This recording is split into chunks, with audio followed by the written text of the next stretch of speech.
Hoy vamos a hacer algo un poco diferente. No vamos a contar una historia que ya conocemos, sino que la vamos a investigar. Vamos a hacer un examen forense de uno de los eventos más cruciales de la historia. Analizaremos las pruebas, cada pieza, como si estuviéramos en la escena de un suceso que, literalmente, cambió el mundo. Empecemos.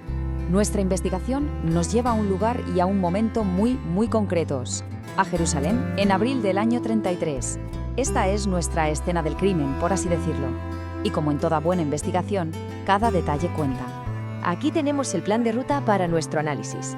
Iremos siguiendo las pruebas paso a paso, desde el ambiente que se respiraba en la ciudad hasta el veredicto final de los que lo vieron todo con sus propios ojos.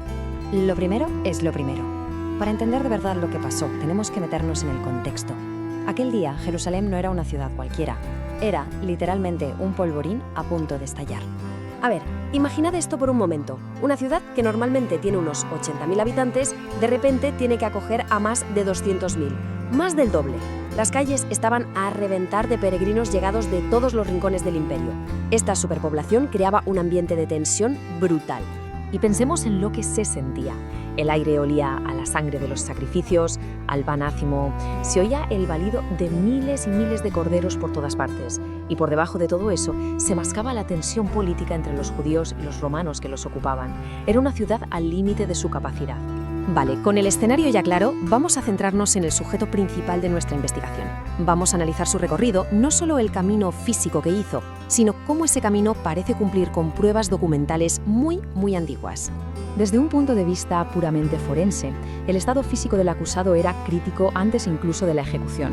Los análisis médicos de los relatos describen hematidrosis, o sea, sudor de sangre, provocado por un estrés extremo.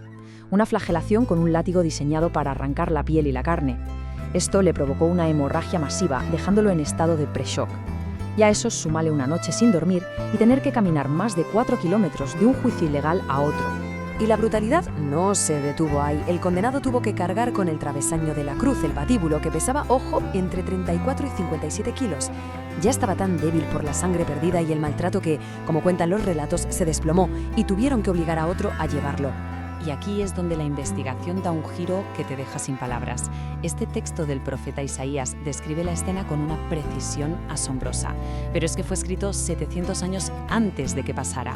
Para un investigador esto es como encontrar un plano detallado del suceso siglos antes de que ocurriera. Y esto nos lleva al punto central, la sincronía. Pasamos ahora al clímax del evento. Es aquí donde la cronología de la ejecución se alinea con rituales antiquísimos de una manera que, de verdad, desafía cualquier idea de casualidad. La cronología de los hechos es muy precisa. La ejecución empieza a las 9 de la mañana. Al mediodía, una oscuridad que nadie se explica cae sobre toda la región. Y a las 3 de la tarde se registra la muerte. Quedaos con esa hora en la cabeza, las 3 de la tarde, porque es la clave de todo este puzzle. Para entender por qué las 3 de la tarde son tan importantes, tenemos que saber qué estaba pasando en toda la ciudad justo a esa hora. Pues bien, se estaba celebrando el ritual más sagrado de todos, el sacrificio del Cordero Pascual. Cada familia sacrificaba un cordero en el templo. Era el corazón de su fe. Y aquí viene el punto crucial. Los registros históricos afirman que la muerte en la cruz ocurrió a las 3 de la tarde. Pues bien, esa era la hora exacta en la que el sumo sacerdote, a menos de 1 kilómetro de distancia, sacrificaba el cordero principal de la Pascua en el templo. Esto no es una metáfora, es una sincronía literal y perfecta. Pero claro, un buen análisis necesita pruebas externas que corroboren la historia, ¿no? Pues vamos a tratar los datos astronómicos y geológicos como si fueran pruebas forenses adicionales. Los relatos hablan de una oscuridad total desde mediodía hasta las 3. Y aunque la ciencia no puede explicar ese evento en concreto, sí que ha confirmado otro fenómeno en el cielo ese mismo día. La NASA ha verificado que el 3 de abril del año 33 hubo un eclipse lunar visible desde Jerusalén. Esto encaja con la descripción de la luna convertida en sangre y nos dice que desde luego fue un día de actividad celestial bastante inusual. Y esto no lo dice solo la NASA. Investigadores de la Universidad de Oxford, usando calendarios antiguos y modelos astronómicos, han fijado esa fecha exacta, 3 de abril del año 33. Es fascinante cómo la ciencia moderna está aportando una corroboración externa a un testimonio de hace 2000 años. Pero la evidencia no solo viene del cielo, también de la tierra. Los relatos registran un terremoto justo en el momento de la muerte. Y lo más impactante, el velo del templo, una cortina gigantesca de casi 20 metros de alto y del grosor de la palma de una mano, se rasgó en dos. Los testigos oculares insisten en que se rasgó de arriba abajo, un detalle crucial que sugiere que no fue obra de manos humanas.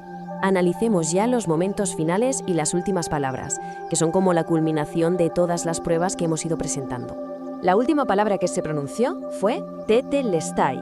Y esto es increíble, porque no era una palabra religiosa, era un término comercial del día a día. Se usaba para sellar las facturas y los documentos de deuda cuando ya estaban completamente pagados. No fue un grito de derrota, fue la declaración de un contable. La deuda está saldada, pagado por completo.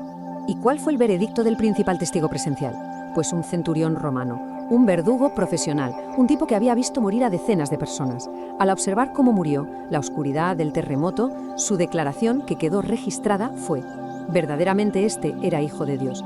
Es el testimonio de un experto, de un profesional de la muerte, que se quedó absolutamente conmocionado. El veredicto final de aquel día fue simbólico pero muy potente. El velo del templo rasgado no fue solo un daño material. Para los que creyeron, significó que todo el sistema de sacrificios se había acabado, que el acceso directo a Dios estaba por fin abierto para todos. La barrera física se rompió y con ella una barrera espiritual.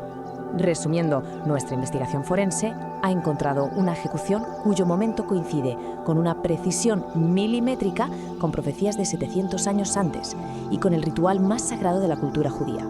Tenemos relatos de testigos que además están corroborados por datos astronómicos y geológicos, y todo culmina con una declaración final que no es de derrota, sino de cumplimiento. Así que, al poner todas las pruebas sobre la mesa, la pregunta que nos queda no es tanto si ocurrió, sino qué significa. ¿Fue todo una serie de coincidencias absolutamente extraordinarias en medio de la ejecución de un hombre? ¿O fue, como parecen sugerir las evidencias, un evento perfectamente orquestado, con una sincronía divina, que no marcó un final, sino el comienzo de todo? La decisión